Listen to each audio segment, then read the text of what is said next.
So, happy birthday to the cowboy journalist. Thank you. You do all. Yeah, Omar Sanda. Yesterday we celebrated your party. Yeah. The party we ate in the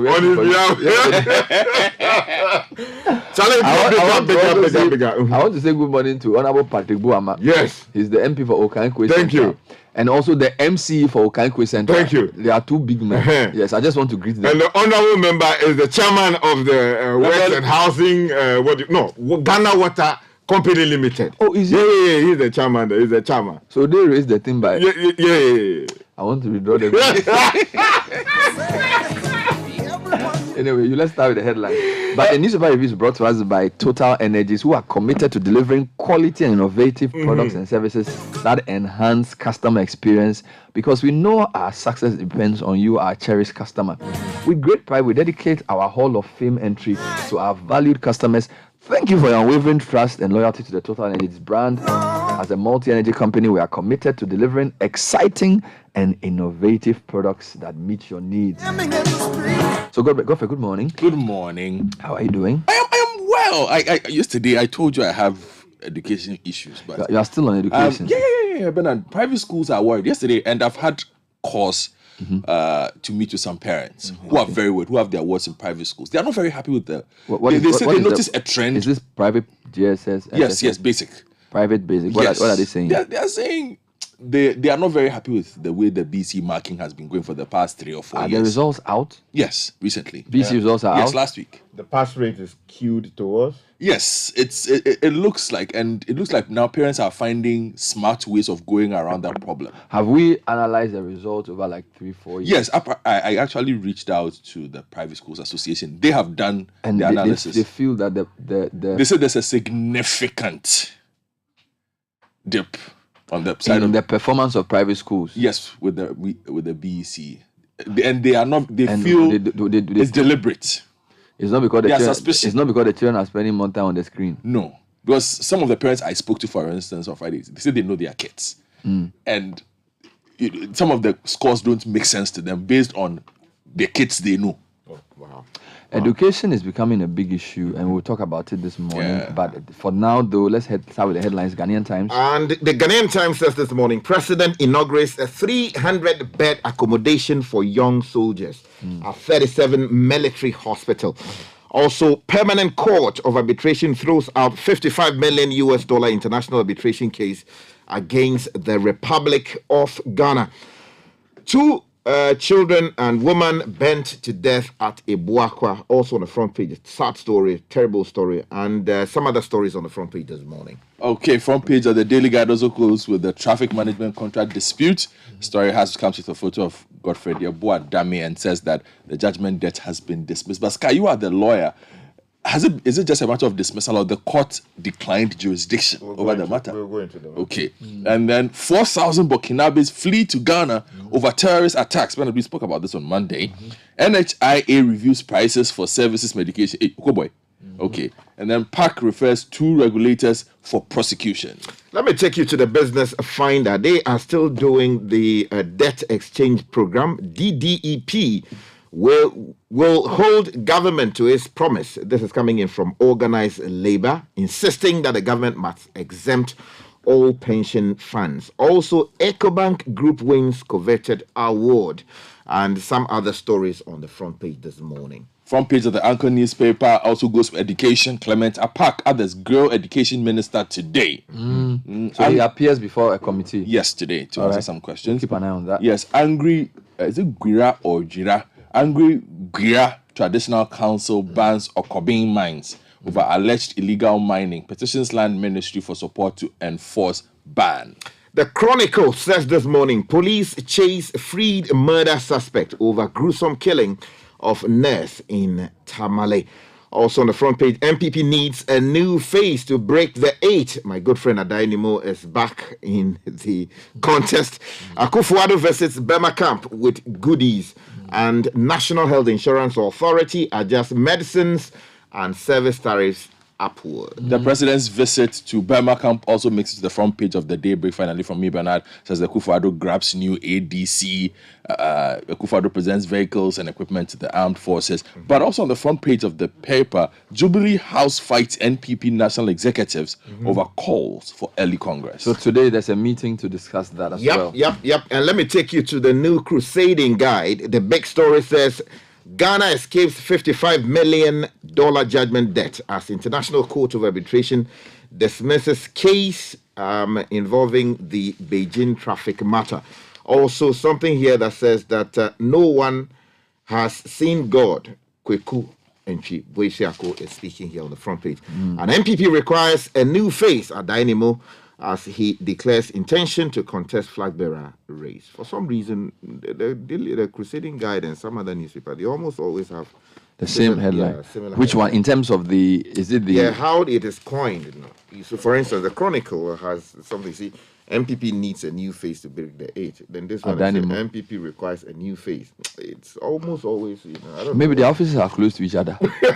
But many years ago, the Dispatch and the Crusading Guy were next door neighbors. And the Observer. It was at Laboni. So it was Kweku Baku, Ben Epson, Egbert, and some other So Egbert was Observer. That's the Laboni coffee mafia. Yes.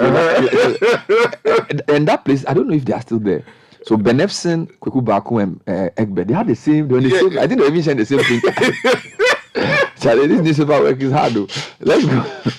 Good morning, Honorable Egbert Fabil. You're a big man. Benefson, I greet you. Kweku Baku, you are the don.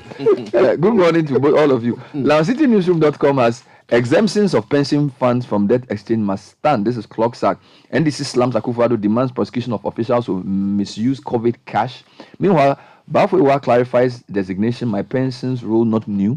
And then a Blackwise is alleging the presidency spent 15 million cedis on tires and batteries between January and September 2022. Still on the City Newsroom front page, Akufo-Addo is to establish war college in Ghana. Meanwhile, Ayariga accuses military of killing 7 civilians in Boku. And then police arrest 12 suspects for murder and other organized crimes nationwide. My Joy Online has that story as well. 12 persons arrested for involvement in robbery and murder cases. Meanwhile, DDEP, John Kuma is in a spot of bother. Individual bondholders with old bonds will struggle to sell.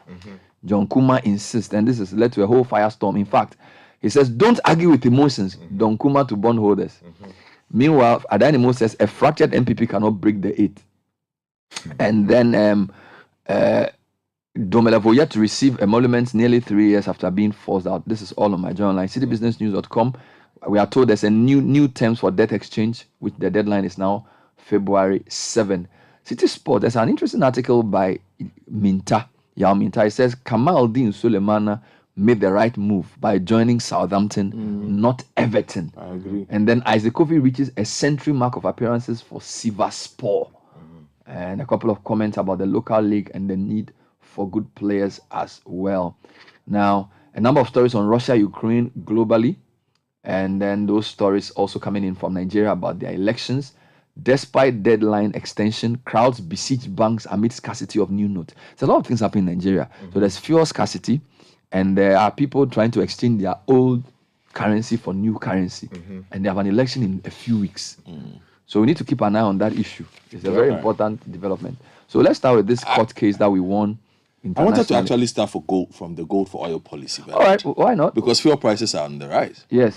So let me start before we talk about. Yes. So PIAC is asking for jurisdiction. What are the CSOs asking for? No, this one is from Bank of Ghana actually. Okay, because CSOs in the graphic are also asking for clarity on the oil for gold deal. Oh, okay. So we can do that as well. All right, then. So consumers to feel impact of gold for oil policy soon. This is coming from Dr. Stephen Opata. I'm sure you know him. He's the director of financial markets. The impact of the gold for oil policy will be felt at the pumps only if the country is able to import about 50% of fuel consumption through the policy. Director of financial markets at the Bank of Ghana, Stephen Opata, has said. He said the first consignment of the fuel shipment under the policy represented just about 20% of national consumption. Hence, it's an inability to make any difference in the pump prices. Now, according to him and the story, Mr. Opata also pointed out that the central bank had more gold for another oil shipment in the coming days. He said the central bank had so far bought 50,000 ounces of gold, which was translated into $96 million. For the first oil shipment, we paid $40 million, so we still have some balance. We are expecting to buy another 20,000 ounces of gold this week, and this should yield us about $38 million. And he's also saying that once they are able to move their purchases up to about 50%, that is when we'll start feeling the impact of this policy. In the same graphic, CSOs are demanding transparency in the Gold for Oil program. Mary Anani is reporting that the Alliance for Civil Society Organizations working on the extractives, anti-corruption and good governance has called for full disclosure on the Gold for Oil program by government. According to the group, such a disclosure would help inform the public on the matter, alleging that there were many unanswered questions on the deal that needed responses from government. At a press conference in Accra yesterday, CEO of the Ghana Extractive Industries Transparency Initiative, GAITI, Dr. Steve Mantiel, said its analysis of the program had revealed some corruption risk issues which could only be averted through transparency. And the 23 signed members of the alliance, which are listed, are many. They include the Africa Center for Energy Policy, CSO Platform on Oil and Gas, ISODEC, Ghana Anti-Corruption Coalition, Tax Justice Coalition.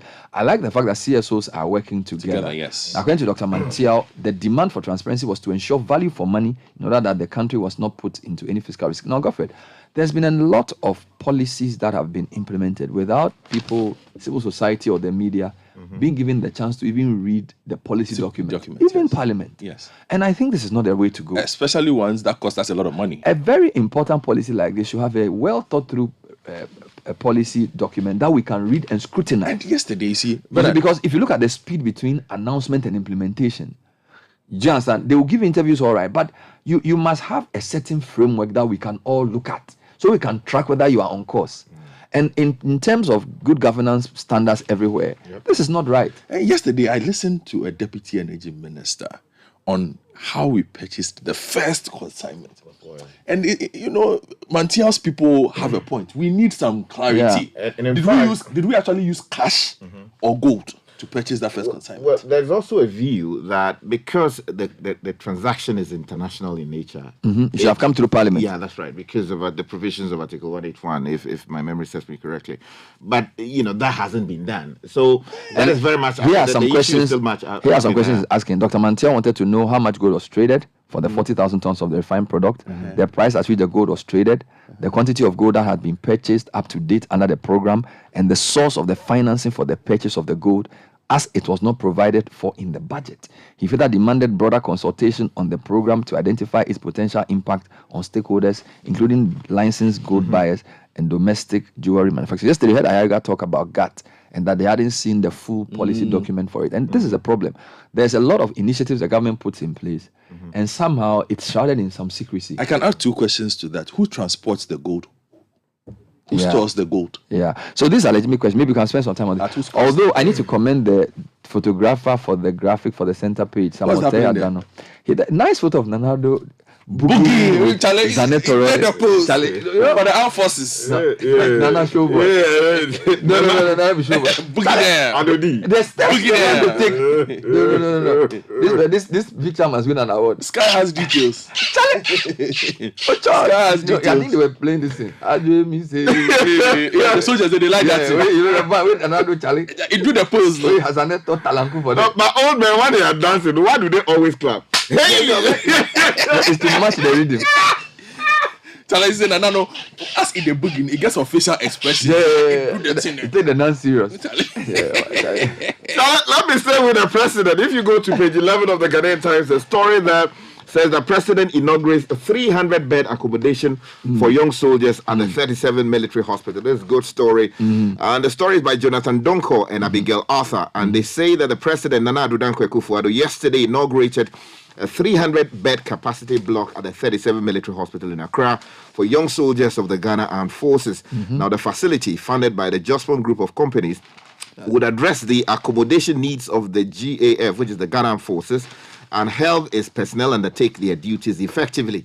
Now, the 300-bed accommodation project was started in 2016 through the internally generated fund of the 37 Military Hospital Command, but stalled in 2018 due to a lack of funding until Jospond financed the project in 2021. Now, the president also inaugurated a 3-story office complex for the Chief of Defense Staff at the Burma camp in Accra to accommodate the CDS, his deputy, and other staff. This is a good story. Organized labor is demanding and insisting that they be exempted from debt exchange. Clocksag led the charge yesterday, and Mr. Bampuado was on Eyewitness News and told Umaru Sanda that the exemption of pension funds from debt exchange must stand. Executive Secretary of the group, Dr. Isaac Bampuado, has accused government of being inconsistent with the exemptions of pensions from organized labor. Now, he disclosed that organized labor is skeptical of government's assurances of exempting their pensions due to the inconsistencies in the pronouncements of some ministers and communicators. Now, yesterday, I think Mr. John Kuma was on radio, and some of his comments did not go down with organized labor, and therefore they were asking the government to do what it had signed and keep pensions out of the debt exchange. Well, the chairman of the Church of Pentecost was also saying that the decision on DDEP should not affect faith in financial institutions. But let me stay with the military. Oh, okay. You want to do the military? Okay. Yeah, because we are going to host a special military training in Ghana. Oh, I see. Oh, yes. Operation Flintlock is coming to Ghana. On page 41 of the Daily Graphic, Ghana will host the U.S. Special Operations Command Africa exercise, dubbed Flintlock 2023 from March 1 to 15 this year, to be hosted by Cote d'Ivoire. Flintlock is U.S. Africa Command's premier and largest annual special operations exercise, combining military and law enforcement to strengthen the capabilities of African and international special operations forces. Our Chief of Defense Staff says they are going to deploy armored vehicles to troubled Boko. The Chief of Defense Staff, Vice Admiral Seta Muama, has announced plans to deploy some armored vehicles to the troubled town of Boko in the Upper East region. This deployment, according to him, is to help military personnel maintain peace and order in the town. Now, this is coming within the period where the MP for the area is accusing the military of killing 7 civilians in Boko town. So, Bahama Yariga is reported on Citi Business News or CitiNews.com as having accused the military for indiscriminately killing 7 people in Boko. The 7 people were allegedly killed by the military after several reports of gunfire across the township Tuesday evening. In a statement, Mr. Yariga said the military, in an attempt to maintain calm and discipline, shot indiscriminately into locals who were running for cover and also attacked innocent people, leading to the death of 7 people. The 7 people included a little boy who was burnt to death after grass close to where he was hiding caught fire and burnt him to death. Sky. No. Let me quickly give you an update again on that. We are staying in Boko on page 16 of the Daily Graphic because more than 4,000 Burkinabes and some Ghanaians have fled to seek refuge in that part of the country following attacks by suspected terrorists and militants in Burkina Faso. Some of them are living in some communities in the Akasoga electoral area. Now, the problem is this, Bernard. A majority of them cannot find accommodation, and locals are saying that they also have meager food that they cannot share. Yesterday on TV, you could see the women, some of them looking emaciated. I don't know what we can do. So, apart from sending new enforcement, we're probably need to send food as well. 4,000 people into a small economy like Boku is a major national Especially issue. One that is troubled like So, if they are rallying support or if they need to send some stuff, I think we can go and get Let me take you to the Ghanaian Times again, and then the Chronicle. There are 2 stories I want to bring to your attention. WA prisons appeal for tractor farm implements for agricultural activities. Now, the WA Central Prison in the Upper West region has appealed to government for a tractor and other farm implements to help revamp its agricultural venture, which has been halted for a while now due to lack of farming equipment.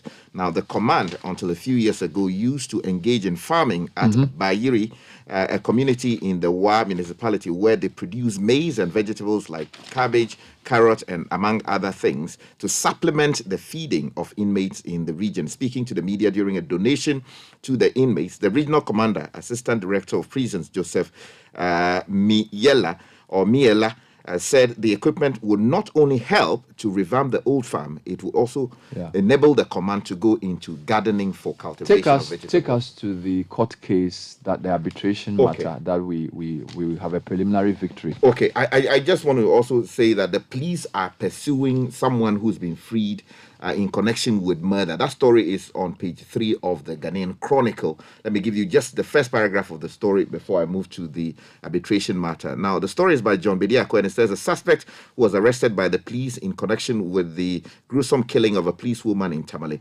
Corporal Agatha Nana Nabing.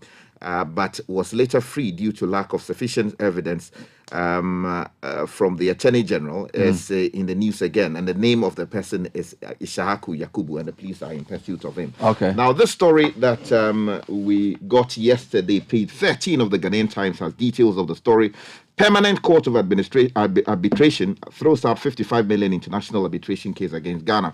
Malik Suleimana says that the Permanent Court of Arbitration on Monday dismissed an investor state arbitration instituted by Beijing Everyway Traffic and Lighting Technology Company Limited against the government of Ghana after upholding a preliminary objection by the Attorney General acting as counsel for the government of Ghana. Now, the claimant had invoked the jurisdiction of the tribunal under a treaty between the government of the Peoples of the Republic of China and the government of the Republic of Ghana concerning the encouragement and reciprocal protection of investments concluded on October 12, 1989, seeking the award of damages amounting to not lower than 55 million US dollars. Let me just summarize. Explain, what are you doing? The story is actually about some traffic management signals within Accra. Yes. Apparently, Parliament had given authority for the contract that was signed, but later rescinded its authorization. You know, so effectively the thing was no longer in effect, which means that the people are now complaining that they have been injured or they have suffered losses as a result of what has been done.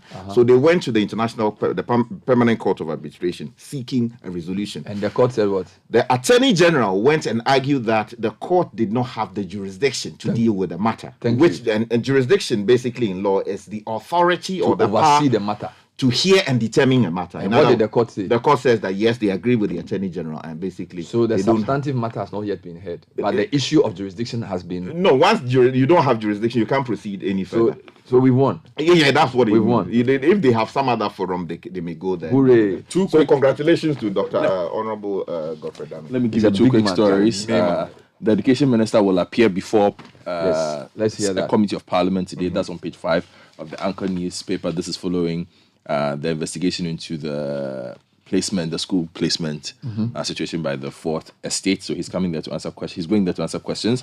Now, Kennedy Japan is also on the page of that paper, page 5. He says he'll find the killers of Ahmed Suale if he becomes the president of Ghana. I want to give you 3 worrying stories about corruption or money spent. So the NDC slams the president and demands prosecution of officials who misuse COVID cash. This is Sami Jemfi addressing a press conference yesterday. He says it's under what they call the Moment of Truth series. He outlined what he described as 15 shocking revelations contained in the report of the Auditor General, and he called for the head of the Minister for Health, for the Finance Minister, and for other officials cited in the report.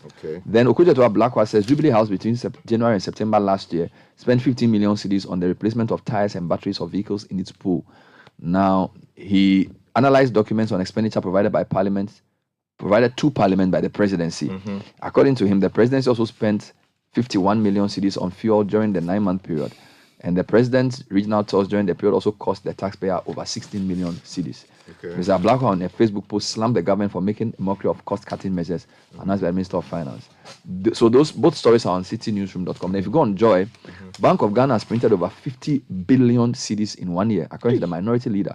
So Kaselatu Forsen is accusing the Bank of Ghana of printing more than 50 billion cedis in a year. This is said is the cause of the current galloping inflation the country is experiencing. Now, Ghana's current inflation rate is beyond 50%, with experts warning the situation could get worse. Now, in a tweet, Dr. Atu Forsen, who until his appointment as minority leader was the ranking member of finance, claimed that the central bank is in breach of the Bank of Ghana Act. Inflation is at 54% now, and MPR is at 28%. We are here likely because BOG has so far printed over 50 billion in 1 year and depleted net international reserve to record lows as of end of year 2022. Okay, Bernard, let me take you to the new crusading guide, the center spread. There's a story that says that registrar of companies to delete over 513,338 companies' name for defaulting in their renewal. Alex Boy, writing for the paper, says that the Office of the Registrar of Companies has commenced a process of striking off business names which have elapsed from the business registration domain. Now, statement signed by Jemima Mama Oware, Registrar of Companies in Accra yesterday stated that the exercise is in line with Section 5A2 of the Registration of Business Names Renewals, which reads that without prejudice, it goes on to give you further. But the point is that if you have not taken steps to renew your registration, the office says that they are going to delete those names. Let me wrap up with an education story. Forgive me today, I'm being very heavy on that. On page 28 of the Daily Graphic, use of mother tongue in lower primary unproductive. It is part of the reason lower primary school pupils are not speaking English well. Yes. So this is coming from the assistant head of proofreading at the Graphic Communications Group Limited, Mrs. Angela Ami Ache. So we'll get into it. Is there some data to support that claim? Yes. Did she quote any document? Maybe we can explore, because I know some people feel that local language is the best mode of education. I support the idea that. And is she speaking nationally or from a specific region? I will give you details. Because what we know is that generally it's better to use local language for early childhood. She's making we need to learn our own language. No, she hasn't said we are don't. not saying don't learn your own language. No, she hasn't even said that. Yeah, but you see, the way to learn it is not to discourage its use in No, she's not saying discourage. Let's get the research. Okay. It's not a matter of nobody's saying we should learn local language. So don't come and shouting on us. What's your problem? That was a newspaper review. Sky and this. This is the Citi Breakfast Show, the city's biggest conversation. You know, Papa, see that? And it's rickety car. Hey, Papa! Relax. Bobo. Take a paper and list all your debt, irrespective of the amount involved. Many a time, Mami Akam, which is the canteen shop that you usually buy food from, sometimes you are owing 3 days, 4 days, you haven't paid. So when you compile your list, you end up losing that one out. So when you do a lot of Mami Akam around, you probably would think that, hey, that's a lot of money. So you need to have paper, pen, and this time around, I will encourage you to use red pen to write it. That shows the thing that's going. In other words, you need to have money. So you list from your mortgage, if you have one, from your car loan, if you have one, from education loan, if you have one, the food, if you have one, loan from the bank, if you had one, companies outstanding, if you have one, IOUs from your friends, if you have one. So you need to have a whole list of it. That's one.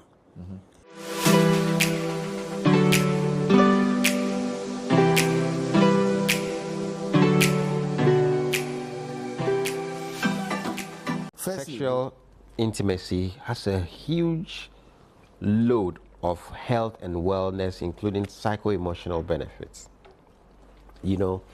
And which is why we need to address the pain and the cause of the pain, just so that we make the experience holistic, pleasurable, just so the individuals, particularly the women, can derive the benefit. For instance, good sexual experience, when you have good sex, that leads to orgasm, at least 2 of that a week, has been found through scientific research to even limit the risk of some medical disorders by 50%. Serious? Yes. 2 times a week? Yes, 2 times a week. You are calling like a prescription. Some people are actually, this one they have to scatter. And obviously the more the better. People are updating their notes and making new resolutions. And so it has a tendency to boost your immunity. Forgive. And that's how your body is able to stand up to infections and be able to protect itself. It enhances your mood. Sexual intimacy. Go beyond thinking of employment opportunities to work opportunities. And what do I mean by this? Many people are finding that having one job is either too insecure or doesn't pay you enough to live. So instead, they have different work streams. So maybe I might be on a platform like Fiverr, where I offer my services as a graphic designer. On the other side, I may also have another side gig where I'm doing some jewelry thing and I put that on Instagram. On another side, I might do a little consulting where I'm giving people advice or coaching. So that's what we call the diverse work opportunities. So that's a mindset shift, that to be future ready, start thinking not necessarily of this one job, but these different work opportunities. Go beyond thinking of employment opportunities to work opportunities. And what do I mean by this? Many people are finding that having one job To our stories now, and an economist, Professor Peter Quartey, has ruled out the possibility that banks in the country will be rendered insolvent as a result of their inclusion in the domestic debt exchange program. There have been concerns that should the domestic debt exchange go on as planned, banks that have signed on to the DDE would be rendered insolvent. But speaking to Citi Business News, Professor Peter Quartey said although financial institutions will be negatively impacted, they would not be rendered insolvent. There is a fund that is going to be created. So granted that some of these banks will have liquidity challenges, the government has indicated that there's going to be a fund to support this financial institution. Of course, the banks will need revenue in the sense that you have taken money from depositors at a higher rate and then invested it into government bonds. You are going to receive less in terms of coupon rates or interest payments. So there's going to be a loss in that respect. But I don't think that the banks will be rendered insolvent to the extent that they cannot operate. Bank of Ghana is there as a lender of last resort. Then there is also this stabilization fund which is going to be created. But I don't think we should panic at this time. There has been stress tests of all the banks, and that is why the Association of Bankers have finally agreed, having done all the stress tests and with all the figures, they are willing to sign on. But then their requirement now is to have things on paper so that that government doesn't at will vary the term. Professor Peter Quartey is an economist. And the Ghana Private Road Transport Union, GPRTU, has allayed fears over a likely increment in transport fares. This comes on the back of the recent increment in fuel prices in the country. Petrol and diesel currently sell for 15 cedis 25 pesos and 15 cedis 90 pesos per litre, after previously retailing for an average of 13 cedis 74 pesos and 15 cedis 22 pesos respectively. The Industrial Relations Officer of the Union, Abbas Imoro, however, stressed the need to remove some taxes on fuel to mitigate the impact of the constant hike in prices. We don't usually change prices immediately after prices. We have at least 10% increment as our yardstick. We normally doesn't even consider that. At times, we'll get to even 40, 50%. We start talking about increment in lorry fares, and we always say this, that we are not happy with the increment in lorry fares. We still want the fuel price, taxes, margins, and levies on the build-up of the fuel. We have been we spoke about it, and we have been speaking about it that yes, we wanted some of these taxes to be reduced so that the fuel prices shall be reduced. That was the Industrial Relations Officer of the Ghana Private Road Transport Union, Abbas Imoro. And the German Industry and Commerce and the German Development Corporation has pledged to continue to create sustainable jobs in the country to promote the economic well-being of the country. At a media briefing on the Business for Jobs initiative, Cluster Coordinator for the GIZ, Gerald Guskoki, noted that about €1 million has been invested in the initiative. This, he believes, will help government reduce the high level of unemployment in the country. Ghana, of course, is a very dynamic country. It's a democratic country. Ghana is having a very dynamic population, so there are a lot of resources in Ghana. So we see a lot of potential in Ghana taking a lead role in the region. You know, we are on one hand, we are looking at economic growth, so more companies growing, etc., that are creating jobs. When you have a decent job, when you are earning sufficient income under decent conditions, you have a good life and can enjoy. But on the other side, also, with your competences, also other companies are growing, etc. So this is in the end the approach. But depending on the sector, this can also create specific other growth. For example, in the digitalization sector, you know that a lot of companies can grow, they can create substantial jobs, it can enhance life quality, etc. Same applies to agriculture or agri-processing sector where... That was the Cluster Coordinator for the GIZ project, Business for Jobs initiative, Gerald Guskoki. And the Ghana Investment Fund for Electronic Communications, GIFEC, is calling for partnership between the public and private sector to strengthen the digital divide. GIFEC maintains that government is committed to connecting every part of the country onto the digital space, but this can be achieved through collaboration. Speaking at the media launch of the Tech Job Fair 2023, the administrator of the Ghana Investment Fund for Electronic Communications, Prince Ofosu Sefa, said a deepened cooperation between the private and public ICT agencies will accelerate a digital information across the country. Collaboration has always been a part because the mandate is so huge. We don't have capacity to be able to bridge the entire digital divide. We need partners in both the private sector and then the public sector. We absolutely have to work with institutes like this one, the IIP-GH, to make sure that we involve everyone. It's all hands on deck, because making sure that our communities are digitalized, people appreciate. If you take the case of some women, for example, some think that tech is for men. It's absolutely not true. There are so many areas which are natural fits for our women, even in the kind of cultural dispensation that we have.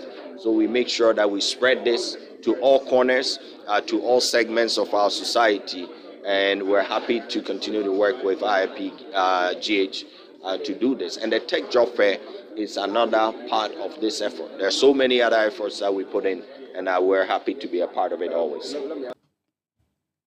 Prince Ofosu Sefa is the administrator of the Ghana Investment Fund for Electronic Communications. Meanwhile, team lead of the Institute of ICT Professionals Ghana, Juliana Ametogo, has called on key stakeholders to leverage on modern technology to close the unemployment gap that exists in the country. Now, during the COVID-19 era, when the demand for technology was really high and peak, it meant that we needed a lot of skills in the sector to actually deliver the jobs and get the jobs done. So this taught us in IIPGH and our partner AFOS Foundation that there is a very huge tech gap. There is a huge gap for the required and necessary skills needed to deliver the technologies that our people need. And that is why we birthed the Tech Job Fair. Tech Job Fair is an annual event that brings together industry players, educators, students, government and job seekers to explore the IT job roles. The fair is used to exhibit current ICT-related jobs, the openings in various industries, and also to help other stakeholders to understand the necessary and the required skills to be able to land a role in ICT. That was a team lead of the Institute of ICT Professionals Ghana, Julian Ametogo. Now on the interbank foreign exchange market, where banks trade amongst themselves, the dollar remained unchanged and is selling at 10 cedis 80 pesos. The British pound is selling for 13 cedis 29 pesos, and the euro also remained unchanged and is selling at 11 cedis 7 pesos. However, at some forex bureaus within the capital, the dollar is selling at 12 cedis 70 pesos, the British pound is selling at 15 cedis 60 pesos, and the euro 13 cedis 55 pesos. Let's now join Mark Jordan Sika Nate of DataBank for the latest updates on the bonds market. The Ghanaian secondary bond market opened the week on a sluggish note, recording a total volume traded of 168.84 million Ghana cedis. Long-term bonds dominated trades, accounting for 60.75% of the total volume traded. The DataBank bond index advanced to 81.33 points, bringing its year-to-date return to 0.09%. At Friday's upcoming Treasury bill auction, the Ghanaian Treasury seeks to raise 1.42 billion Ghana cedis to refinance estimated maturities worth 1.31 billion Ghana cedis. The auction will focus on the 91-day and the 182-day tenures.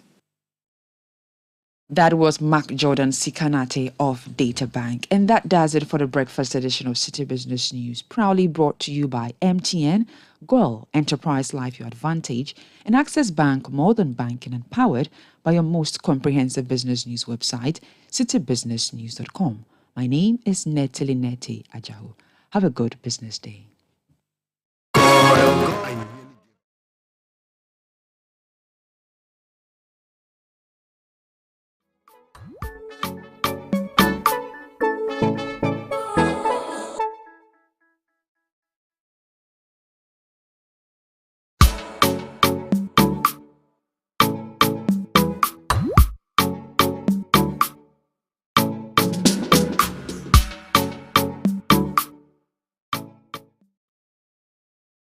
yourself.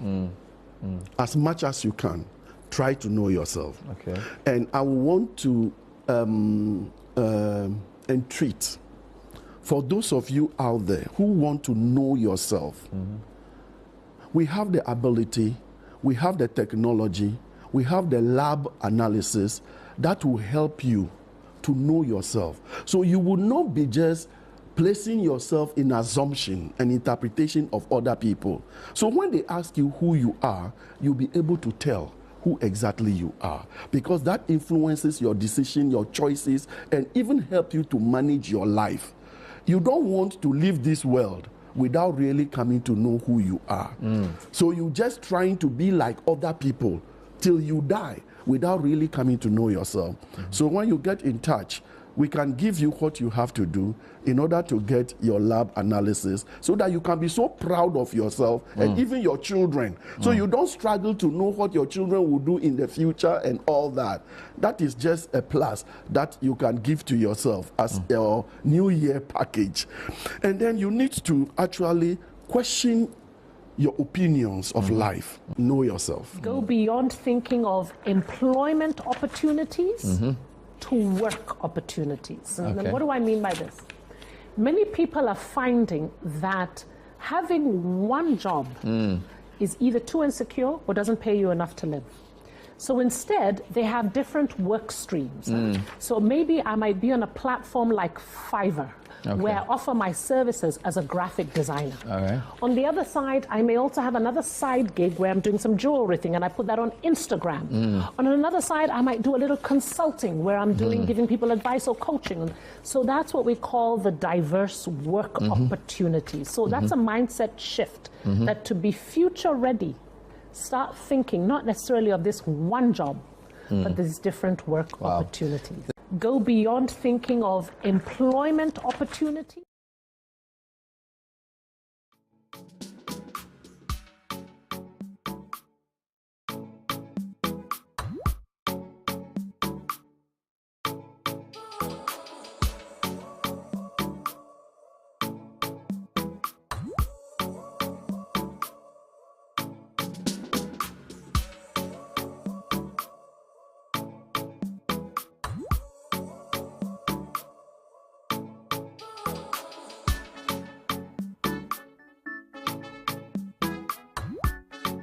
In private schools complaining about their performance in this year's BC.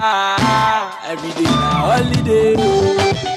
Watch out for that and more on the Citi Breakfast Show today. But if you're a private school targeting to buy a school bus sometime this year, why wait longer when you can buy it now? Come along, apply for our competitive loans for school buses with convenient payment terms.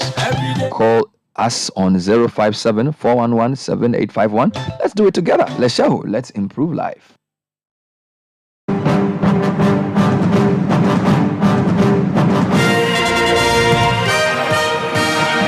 Tankwa is here on Thursday, the sports news with the rampant Bechem United. What do you have for us next one? Well, you mentioned Bechem United. Well, they feature in our bulletin. I'll be giving you a wrap of match week 15 of the Bet Power Ghana Premier League. It's the battle of the Uniteds in the League Cup final as Man United set up a date with Newcastle United. I'll be telling you how that came together. We'll hear from Ghana player Antoine Semenyo talking about how he started playing football in the first place. Plus, I'll tell you the wrap of everything that happened in the NBA last night.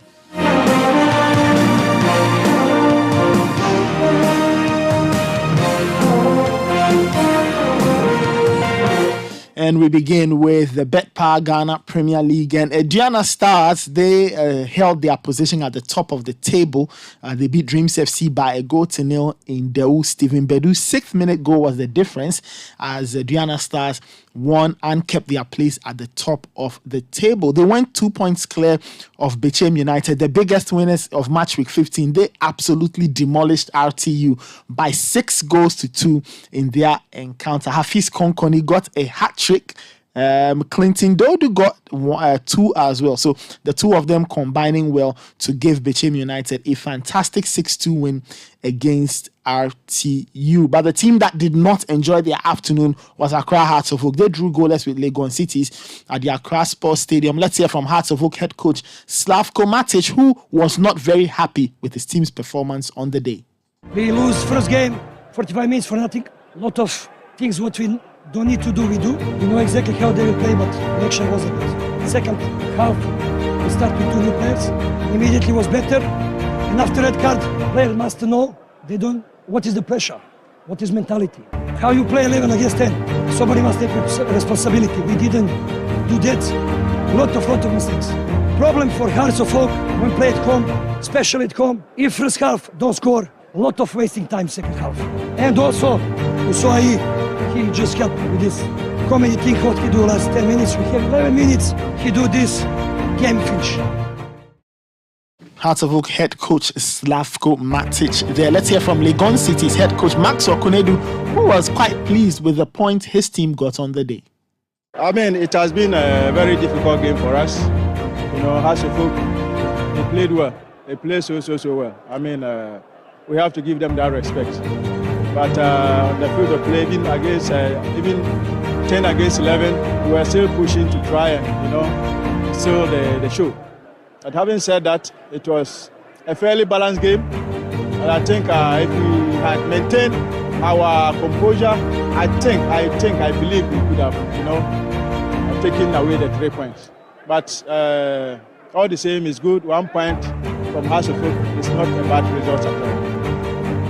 Legon City's head coach Maxwell Konedu speaking. The another results, it was Samatek 0, Tamale City 0, King Faisal 2, Mediama 3, Kotoku Royals 3, Bibiani Gold Stars 2, and in Swatreman 2, Brekum Chelsea 1. Later today, Karela host Asante Kotoko, while Accra Lions will welcome Accra Great Olympics in that game. Let's stay with the Ghana Premier League, and Kingsley Owusu-Echan, who's president of Bechem United, is calling on club administrators to invest more in getting quality players so that football fans will be attracted to league games. So the conversation around the league in the last few weeks has been around attendance and the fact that more and more people are not showing up to watch the games.